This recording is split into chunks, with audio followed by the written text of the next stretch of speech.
샬롬. 사랑하는 형제자매 여러분, 그동안 평안하셨습니까? 김영수 목사입니다. 오늘은 하나님의 속성에 대한 메시지를 전하려고 합니다. 먼저 희망 구하겠습니다. 희망을 가지세요. 좋은 일이 있을 것입니다. 하나님의 속성에서, 속성이란 무슨 뜻일까요? 하나님의 실체 안에 들어있는 고유한 특성이라고 할 수 있습니다. 그렇다면 하나님만이 가지고 계신 고유한 특성이 무엇일까요? 첫째는 하나님의 거룩성입니다. 이사야서 6장 1절부터 3절의 말씀을 보면 이사야 선지자가 환상 중에 보니 하나님께서 보좌에 앉아 계시고 스랍들이 그 앞에 모시고 서 있으면서 찬양하기를 서로 불러 이르되 거룩하다 거룩하다 거룩하다 만군의 여호와여 그의 영광이 온 땅에 충만하도다 하였습니다. 거룩하다는 뜻은 불의와 부정에서 분리된 상태라는 의미가 있습니다. 하나님의 거룩하신 속성은 죄와는 전혀 관계가 없으신 윤리 도덕적으로 완전 무음하심을 뜻한다고 할 수 있습니다. 사람은 아무리 의로운 인생일지라도 결코 완전할 수 없습니다.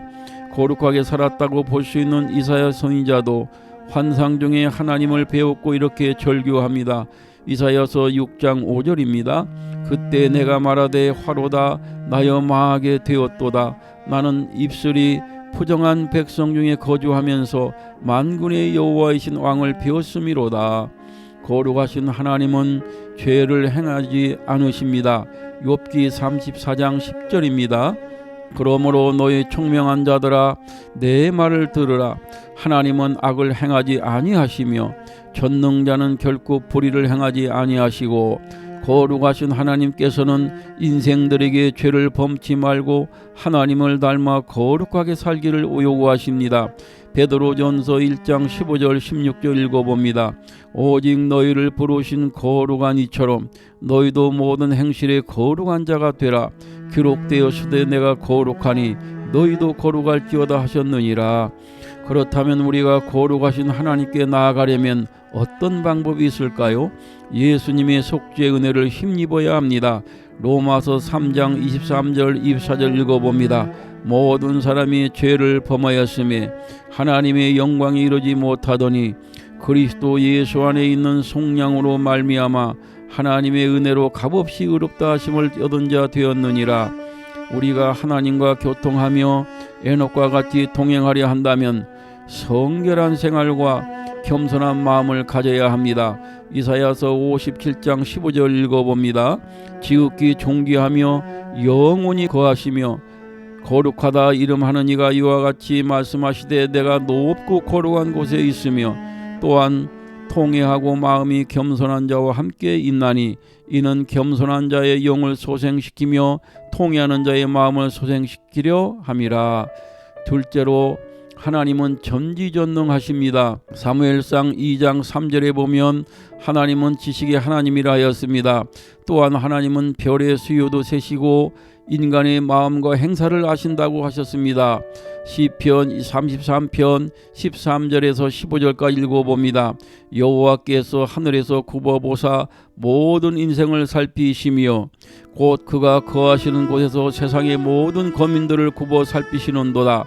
그런 그들 모두의 마음을 지으시며 그들이 하는 일을 굽어 살피시는 이로다. 하나님의 지식은 시간과 공간의 제약을 받지 않으십니다. 인간의 지식은 그 범위와 양이 너무 적으며 인간의 기억력은 너무 약하며 미래의 일에 대해서는 아무것도 알지 못합니다.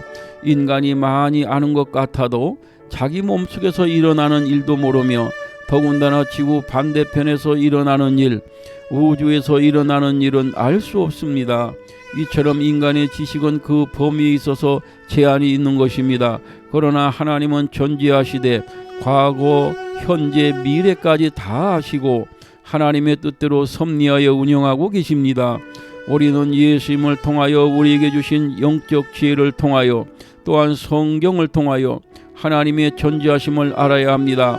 인간이 신을 찾는 가장 큰 이유가 있다면 인간에게 없는 전능성이라 할 수 있습니다. 성경에는 하나님의 전능성에 대한 말씀이 많이 나옵니다. 마태복음 19장 26절입니다. 예수께서 그들을 보시며 이르시되 사람으로는 할 수 없으나 하나님으로서는 다 하실 수 있느니라. 욥기 36장 5절입니다. 하나님은 전능하시나 아무도 멸시하지 아니하시며 그의 지혜가 무궁하사 전능하신 하나님께서는 천지 만물을 창조하셨고 인간을 창조하셨고 홍해 바다를 열어 길을 만드셨고 태양도 멈추셨고 죽을 병에 걸린 히스기야 왕을 15년 생명 연장해 주셨고 죽은 나사로를 살리시는 등 초자연적인 역사를 짧은 시간에 다 열거할 수 없을 정도로 많습니다. 이사야서 45장 6절 7절 읽어보겠습니다. 해 뜨는 곳에서든지 지는 곳에서든지 나밖에 다른 이가 없는 줄을 알게 하리라. 나는 여호와라 다른 이가 없느니라. 나는 빛도 짓고 어둠도 창조하며 나는 평안도 짓고 환난도 창조하나니 나는 여호와라 이 모든 일들을 행하는 자니라 하였노라. 전능하신 하나님 앞에 성도의 자세는 어떻게 해야 할까요? 하나님 말씀을 100% 신뢰해야 합니다. 누가복음 1장 37절입니다. 대저 하나님의 모든 말씀은 능하지 못하심이 없느니라. 하나님이 나와 함께 하심을 신뢰해야 합니다. 하나님은 생명도 죽음도 주관하십니다. 우리가 험한 이 세상을 살아가다 보면 평탄하고 좋은 일도 있고 때로는 두려운 일도 생명을 위협하는 일도 만날 것입니다. 그러나 역경이든 순경이든 전능하신 하나님이 나와 함께 하심을 믿어야 합니다. 다윗의 고백을 들어봅니다. 시편 23편 4절입니다. 내가 사망의 음침한 골짜기로 다닐지라도 해를 두려워하지 않을 것은 주께서 나와 함께 하심이라. 주의 지팡이와 막대가 나를 안위하시나이다. 셋째는 하나님의 권세와 심판을 신뢰해야 합니다. 현 세상을 보면 때로는 사탄과 악이 득세하는 것 같고 믿음으로 선하게 살려고 하면 손해보는 것 같기도 합니다. 그러나 하나님은 심판의 하나님이시기 때문에 사탄과 악한 자들은 심판을 받으며 성도들은 의의 보상을 누릴 것입니다. 따라서 성도는 항상 하나님을 바라보며 하나님의 권세를 신뢰하며 세상의 빛과 소금의 사명을 충실히 감당해야 하겠습니다. 요한복음 5장 29절입니다. 선한 일을 행한 자는 생명의 부활로 악한 일을 행한 자는 심판의 부활로 나오리라. 하나님은 사랑이십니다. 하나님의 사랑이 없으시면 하나님이 아니라고 할 수 있습니다. 하나님의 사랑은 아가페 사랑입니다. 헬라어로 에로스는 성적인 사랑, 스트로게는 가족에 대한 사랑을 말하나 아가페의 사랑은 자기 부정적이고 기꺼이 자기를 남에게 주는 사랑을 말합니다. 하나님의 인간에 대한 사랑을 구체적으로 알아보면 이스라엘 백성의 출애굽 사건을 볼 때 하나님께 대하여 여러 번 반역에도 불구하고 그들을 버리지 않으시고 가나안 복지까지 인도하신 하나님의 국률의 사랑을 알 수 있습니다. 하나님의 사랑의 최고의 표현은 외아들인 예수님을 세상의 죄인들을 구원하시기 위하여 아낌없이 주신 일입니다. 요한복음 3장 16절입니다. 하나님이 세상을 이처럼 사랑하사 독생자를 주셨으니 이는 그를 믿는 자마다 멸망하지 않고 영생을 얻게 하려 하심이라. 하나님의 사랑은 무조건적으로 주는 사랑입니다. 한국이나 일본, 러시아에서 살고 있는 가시고기는 부성애가 강한 것으로 유명합니다. 어미가 새끼를 보호할 때부터 새끼 가시고기가 자유롭게 그 자리를 떠날 때까지 15일 동안 아무것도 먹지 않고 알과 새끼 고기를 지키는 일만 한다고 합니다. 15일이 지나고 나면 가시고기는 그 자리에서 죽게 되는데 새끼들이 죽은 아비의 몸을 파먹는다고 하는데 이처럼 살아서 새끼들을 위해 헌신하고 죽어서도 새끼들의 먹이가 되는 가시고기의 사랑은 부성애의 상징이 되고 있습니다. 그러나 이런 가시고기의 사랑과 비교할 수 없는 사랑이 있는데 바로 우리가 믿는 하나님 아버지의 사랑입니다. 하나님의 사랑은 아낌없이 주시는 사랑입니다. 생명도 주시고 건강도 주시고 기타 모든 것을 주시지만 무엇보다 우리에게 큰 선물을 주신 것은 독생자 예수님을 거저 주심으로 우리를 죄에서 구원해 주시고 하나님의 아들 딸로 삼아 주신 은혜입니다. 로마서 5장 8절 읽어봅니다.